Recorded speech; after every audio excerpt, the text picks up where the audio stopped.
Now that you've defined what you're looking for in a home, it's time for the fun part, actually going to see homes in person. As a realtor, I do this every day, but I also understand that you may have never gone through the home buying process, or maybe it's been a while. And just like everything else in this world, things change quickly. So, how do you make the most of your home tours and avoid missing important details? Let's go over what to look for.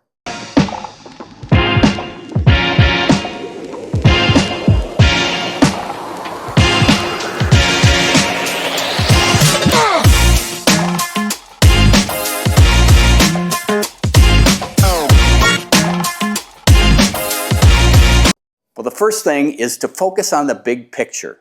It's easy to get distracted by decor and staging, but focus on the things that can't easily be changed, like the floor plan, how the rooms are laid out, the square footage of the home, and natural light.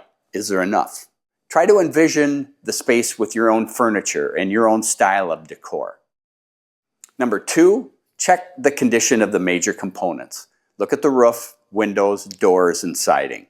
Are they in good shape, or will they need to be replaced or repaired? Pay attention to flooring, walls, and ceilings. Do you see any cracks, stains, or signs of water damage? Number 3, test the basics. Check light switches, faucets, water pressure.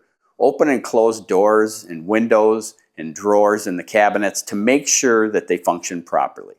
Ask about the age of the furnace, air conditioner, water heater, and all the major systems. And make sure you look over the seller's property disclosures. If anything has happened to the property, or if there has been any work completed on the property, it should be noted in the seller's disclosures. If you're considering a home in a more rural area, you'll want to be sure that the well and septic system are in proper working order. And those are also separate seller's disclosures and items to review as well. Number 4, observe the neighborhood. Take note of the surrounding homes. Are they well maintained? Check for noise levels, the traffic, and the overall feel of the area. And if you can, at different times of the day is really key. Number 5, take notes when you're touring. Compare in the multiple homes, and they can start blending together if you don't take notes and photos. I also encourage buyers to give them a nickname, like, the pool house or the railroad track house, and rate each home based on the must-haves and the nice-to-haves list that we talked about in an earlier video.